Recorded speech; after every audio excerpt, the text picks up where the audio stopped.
ఆరోగ్య ప్రియులకు నమస్కారం. మిత్రులారా, మనం ఆహారంలో ఎక్కువగా వాడేటువంటి ఆకుకూరలో మొట్టమొదట తోటకూర వాడతాం. తర్వాత ఈ పాలకూరను ఎక్కువగా వాడతాం. ఈ పాలకూరను మనం తోటకూరలాగా ఎక్కువ విత్తనాలు జల్లుకోకూడదు, తక్కువ విత్తనాలు జల్లుకోవాలి. ఏం చేద్దంటే వీటికి బాగా పక్కన ఆకులు విచ్చుకుని వస్తాయి కాబట్టి మనం తక్కువ విత్తనాలను జల్లుకోవాలి.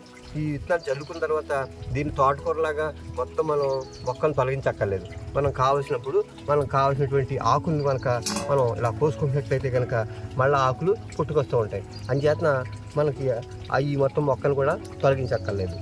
అయితే మనం తోటకూరతో పోల్చుకున్నప్పుడు ఇందులో విటమిన్ ఏ ఎక్కువగా ఉండటం వలన కంటి వ్యాధులు తగ్గడానికి, నేత్ర దృష్టి పెరగడానికి చాలా మంచిది ఈ పాలకూర. మరి ఇందులోని విటమిన్ ఏ కాకుండా విటమిన్ ఏ, బి, సి కూడా ఉన్నాయి.